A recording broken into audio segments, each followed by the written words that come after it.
Welcome प्यारे बच्चों। I hope you are as fit as usual. मेरा ਅੱਜ ਦਾ ਟੌਪਿਕ ਹੈ ਆਰਟੀਕਲ। Article A. ਵੈਸੇ ਤਾਂ 3 ਆਰਟੀਕਲਸ ਹੈ, ਏ, ਐਨ ਤੇ ਦ, ਪਰ ਇਸ ਵੀਡੀਓ ਦੇ ਵਿੱਚ ਮੈਂ ਤੁਹਾਨੂੰ ਸਿਰਫ ਆਰਟੀਕਲ ਏ ਬਾਰੇ ਹੀ ਸਮਝਾਉਂਗੀ ਤਾਂ ਕਿ ਤੁਹਾਨੂੰ ਇਸ ਦੇ ਬਾਰੇ ਜ਼ਿਆਦਾ ਕਲੈਰਿਟੀ ਹੋ ਸਕੇ। Let's begin. Article A indefinite article ਹੈ, यानी कि इस तरह का आर्टिकल जिहड़ा क्लीयर नहीं है, प्रीसाइज नहीं है, फिक्सड नहीं है, जिसकी कोई लिमिट नहीं है। मतलब नॉट डेफिनेट। कोई भी एग्जाम्पल अ पेन, इत्थे आपां नूं डेफिनेट नहीं है, क्लीयर नहीं है कि आपां किहड़े पेन की गल कर रहे हाँ। कोई भी पेन हो सकता है। Now let's talk about its uses. सब तो पहला ਤਾਂ ਇਹ ਗੱਲ ਸਮਝਣ ਵਾਲੀ ਹੈ ਕਿ ਕੋਈ ਵੀ ਆਰਟੀਕਲ ਹੋਏ ਇਹ ਹਮੇਸ਼ਾ ਨਾउन ਤੋਂ ਪਹਿਲਾਂ ਹੀ ਯੂਜ਼ ਹੁੰਦਾ ਹੈ। ਇਹ ਜਿਹਾ ਨਾउन ਜੋ ਸਿੰਗੂਲਰ ਹੈ ਔਰ ਜਿਸ ਨੂੰ ਆਪਾਂ ਕਾਊਂਟ ਵੀ ਕਰ ਸਕਦੇ ਹਾਂ। Example a book, she found a book. ਦੇਖੋ ਇਸ ਸੈਂਟੈਂਸ ਦੇ ਵਿੱਚ ਬੁੱਕ ਇੱਕ ਸਿੰਗੂਲਰ ਨਾउन ਹੈ और इस नूं आपां काउंट भी कर सकते हैं कि कितनी बुक्स अपने कोल है। ए मतलब 1, कोई भी एक।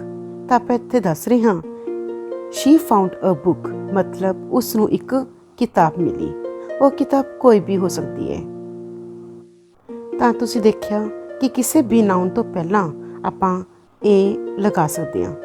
बट एक गल ध्यान दे विच रखनी है कि वो नाउन दी जो साउंड है वो कॉन्सोनेंट साउंड होनी चाहिए है। जिस तरह इस सेंटेंस दे विच बुक दा भी कॉन्सोनेंट साउंड है।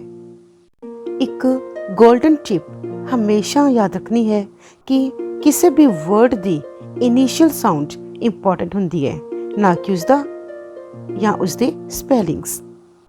इस दियां एग्जाम्पल्स हैं a unit, a one eyed man.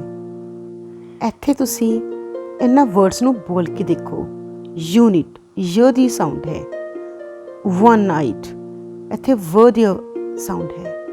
मन्निया कि यू ते ओ वाउल्स ने, बट उरे वाउल्स नहीं, साउंड्स इंपॉर्टेंट है, इनिशियल साउंड इंपॉर्टेंट है। मतलब इत्थे यू ते ओ कॉन्सोनेंट दा काम कर रहे ने। इस तरह दी ही ओपनिंग साउंड यानी कि इनिशियल साउंड की एक होर एग्जाम्पल है अ हंबल सर्वेंट। इत्थे हंबल दा एच साइलेंट नहीं है, सो उरे एच मतलब ह दी साउंड है। हुण आपां इहदे कुछ होर यूसेजिस बारे गल करते हैं कि आर्टिकल ए होर कित्थे कित्थे यूज हुंदा है।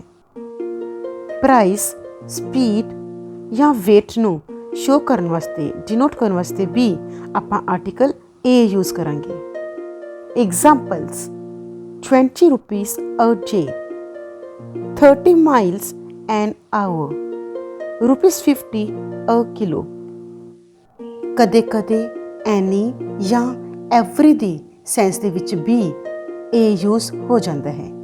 Example he did not speak a word, he makes 30,000 a year. A word मतलब कोई भी शब्द, उसने कोई भी शब्द, कोई भी वर्ड नहीं बोलिया। इत्थे अ ईयर का मतलब है हर साल, कि वह हर साल 30,000 बनाता है, कमाता है। He makes 30,000 a year. की तुहानू पता है कि प्रॉपर नाउन तो पहला अ लगा के इस नूं कॉमन नाउन बनाया जा सकता है। Example he is a Milton. Milton एक बहुत ही ज़्यादा ग्रेट पोएट, फेमस पोएट सी। और जदों आपां किसी नूं कहने आ कि यह तो मिल्टन है, मतलब मिल्टन वर्ग है। He is a second Newton. Newton तुहानू पता ही है कि एक ग्रेट साइंटिस्ट सी, ਉਰੇ ਆਪਾਂ ਕਿਸੇ ਵਿਗਿਆਨਿਕ ਨੂੰ, ਸਾਇੰਟਿਸਟ ਨੂੰ ਨਿਊਟਨ ਦੇ ਨਾਲ ਕੰਪੇਅਰ ਕਰ ਰਹੇ ਹਾਂ ਕਿ ਉਹ ਵੀ ਨਿਊਟਨ ਵਰਗਾ ਹੀ ਹੈ। ਆਰਟੀਕਲ ਏ ਇੱਕ ਹੋਰ ਇੰਟਰਸਟਿੰਗ ਤਰੀਕੇ ਨਾਲ ਵੀ ਯੂਜ਼ ਹੁੰਦਾ ਹੈ। ਉਹ ਹੈ ਆਬਜੈਕਟਿਵ ਤੋਂ ਪਹਿਲਾਂ, ਜਿਵੇਂ ਅ ਰੈਡ ਐਪਲ। ਇਸ ਫਰੇਜ਼ ਦੇ ਵਿੱਚ ਐਪਲ ਨਾਉਨ ਦਾ ਕੰਮ ਕਰ ਰਿਹਾ ਹੈ, ਰੈਡ ਆਬਜੈਕਟਿਵ ਦਾ ਔਰ ਏ ਆਰਟੀਕਲ ਦਾ। ਹੈ ਨਾ ਇੰਟਰਸਟਿੰਗ ਕਿ ਉਰੇ ਆਪਾਂ ਐਪਲ ਤੋਂ ਪਹਿਲਾਂ ਏ ਨਹੀਂ ਲਗਾਇਆ, ਬਲਕਿ ਰੈਡ ਤੋਂ ਪਹਿਲਾਂ ਏ ਲਗਾਇਆ ਹੈ। ਪਤਾ ਕਿ ਜੋ ਆਰਟੀਕਲ ਏ ਹੈ ਉਹਦਾ ਇੱਕ ਹੋਰ ਅਨੋਖਾ ਯੂਜ਼ ਹੈ। ਇਹ ਕਦੇ-ਕਦੇ ਇੱਕ ਕਲਾਸ ਨੂੰ ਵੀ ਰਿਪਰੈਜ਼ੈਂਟ ਕਰਦਾ ਹੈ। Example, a flower brings smile to the face. ਇੱਥੇ ਦੇਖੋ ਫਲਾਵਰ ਯਾਨੀ ਕਿ ਫੁੱਲ, ਇਸ ਤੋਂ ਪਹਿਲਾਂ ਆਪਾਂ ਇਹ ਯੂਜ਼ ਕੀਤਾ ਹੈ। ਅ ਫਲਾਵਰ ਮੀਨਸ ਸਾਰੇ ਫੁੱਲ, ਮਤਲਬ ਕਿਸੇ ਵੀ ਫੁੱਲ ਨੂੰ ਦੇਖ ਕੇ ਸਾਡੇ ਚਿਹਰੇ 'ਤੇ ਇੱਕ ਸਮਾਈਲ ਆ ਜਾਂਦੀ ਹੈ। ਆਰਟੀਕਲ ਏ ਦਾ ਯੂਜ਼ ਐਕਸਕਲੇਮੇਟਰੀ ਐਕਸਪ੍ਰੈਸ਼ਨਸ ਨੂੰ ਸ਼ੋਅ ਕਰਨ ਵਾਸਤੇ ਵੀ ਹੁੰਦਾ ਹੈ, ਜਿਵੇਂ ਵਾਟ ਅ ਨਾਈਸ ਬੁੱਕ ਮੀਨਸ ਕਿੰਨੀ ਵਧੀਆ ਬੁੱਕ ਹੈ। ਉਰੇ ਦੇਖੋ ਵਾਟ ਤੋਂ ਬਾਅਦ ਏ ਯੂਜ਼ ਕੀਤਾ ਹੈ ਤਾਂ ਕਿ ਇਸ ਐਕਸਪ੍ਰੈਸ਼ਨ ਨੂੰ, ਇਸ ਸੈਂਟੈਂਸ ਨੂੰ ਐਕਸਕਲੇਮੇਟਰੀ ਸੈਂਟੈਂਸ ਐਕਸਪ੍ਰੈਸ਼ਨ ਬਣਾਇਆ ਜਾ ਸਕੇ। ਪਿਆਰੇ ਬੱਚਿਓ, ਕੀ ਤੁਸੀਂ ਕਦੇ ਨੋਟ ਕੀਤਾ ਕਿ ਜਦੋਂ ਤੁਸੀਂ ਕਿਸੇ ਵੀ ਪ੍ਰੋਫੈਸ਼ਨ ਦਾ ਨਾਮ ਲੈਂਦੇ ਹੋ ਤਾਂ ਉਸ ਤੋਂ ਪਹਿਲਾਂ ਅ ਲਗਾਉਂਦੇ ਹੋ, ਜਿਵੇਂ ਸ਼ੀ ਇਜ਼ ਅ ਟੀਚਰ। ਦੇਖੋ ਇੱਥੇ ਟੀਚਰ ਤੋਂ ਪਹਿਲਾਂ ਅ ਯੂਜ਼ ਕੀਤਾ ਹੈ। ਆਰਟੀਕਲ ਏ ਦਾ ਇੱਕ ਹੋਰ ਯੂਜ਼ ਹੈ, ਉਹ ਹੈ ਐਕਸਪ੍ਰੈਸ਼ਨ ਆਫ ਫ੍ਰੀਕੁਐਂਸੀ ਦਾ, ਯਾਨੀ ਕਿ ਜਦੋਂ ਆਪਾਂ ਦੱਸਦੇ ਹਾਂ ਕਿ ਕੋਈ ਕੰਮ ਕਿੰਨੀ ਫ੍ਰੀਕੁਐਂਟਲੀ ਹੁੰਦਾ ਹੈ। Example, I visited my grandparents twice a week. Twice a week ਮਤਲਬ ਇੱਕ ਹਫ਼ਤੇ ਵਿੱਚ 2 ਵਾਰ। ਇਸ ਸੈਂਟੈਂਸ ਦੇ ਵਿੱਚ ਆਪਾਂ ਦੱਸ ਰਹੇ ਹਾਂ ਕਿ ਮੈਂ ਆਪਣੇ ਗ੍ਰੈਂਡ ਪੇਰੈਂਟਸ ਦੇ ਘਰ ਹਫ਼ਤੇ ਵਿੱਚ 2 ਵਾਰ ਜਾਂਦਾ। ਇੱਕ ਹਫ਼ਤੇ ਵਿੱਚ 2 ਵਾਰ ਯਾਨੀ ਕਿ ਫ੍ਰੀਕੁਐਂਸੀ ਹੋ ਗਈ। ਕੀ ਤੁਹਾਨੂੰ ਪਤਾ ਹੈ ਕਿ ਨੈਸ਼ਨੈਲਿਟੀਜ਼ ਅਤੇ ਰਿਲੀਜ਼ਨ ਦੇ ਨਾਮ ਤੋਂ ਪਹਿਲਾਂ ਵੀ ਆਰਟੀਕਲ ਏ ਯੂਜ਼ ਹੁੰਦਾ ਹੈ। Example, Mary is an Indian, Rahul is a Hindu. ਇਹਨਾਂ ਸੈਂਟੈਂਸਿਸ ਦੇ ਵਿੱਚ ਦੇਖੋ ਇੰਡੀਅਨ ਨੈਸ਼ਨੈਲਿਟੀ ਯਾਨੀ ਕਿ ਨਾਗਰਿਕਤਾ ਸ਼ੋਅ ਕਰ ਰਿਹਾ ਹੈ, ਔਰ ਹਿੰਦੂ ਰਿਲੀਜ਼ਨ ਯਾਨੀ ਕਿ ਧਰਮ। ਆਰਟੀਕਲ ਏ ਦਾ ਇੱਕ ਇੰਪੋਰਟੈਂਟ ਯੂਜ਼ ਪਤਾ ਕੀ ਹੈ? ਉਹ ਇਹ ਕਿ ਜਦੋਂ ਆਪਾਂ ਕਿਸੇ ਨਾਊਨ ਦੀ, ਕਿਸੇ ਦੇ ਨਾਮ ਦੀ ਫਸਟ ਟਾਈਮ ਗੱਲ ਕਰਦੇ ਹਾਂ, ਫਸਟ ਟਾਈਮ ਮੈਂਸ਼ਨ ਕਰਦੇ ਹਾਂ, ਤਾਂ ਉਸ ਟਾਈਮ 'ਤੇ ਵੀ ਅ ਲਗਾਉਂਦੇ ਹਾਂ। Example, the poor man has never tested an apple. ਇਸ ਸੈਂਟੈਂਸ ਦੇ ਵਿੱਚ ਆਪਾਂ ਐਪਲ ਦੀ ਗੱਲ ਸਟਾਰਟ ਕੀਤੀ ਹੈ। ਆਪਾਂ ਇਹ ਦੱਸ ਰਹੇ ਹਾਂ ਕਿ ਗਰੀਬ ਆਦਮੀ ਨੇ ਕਦੇ ਵੀ ਐਪਲ ਟੇਸਟ ਨਹੀਂ ਕੀਤਾ।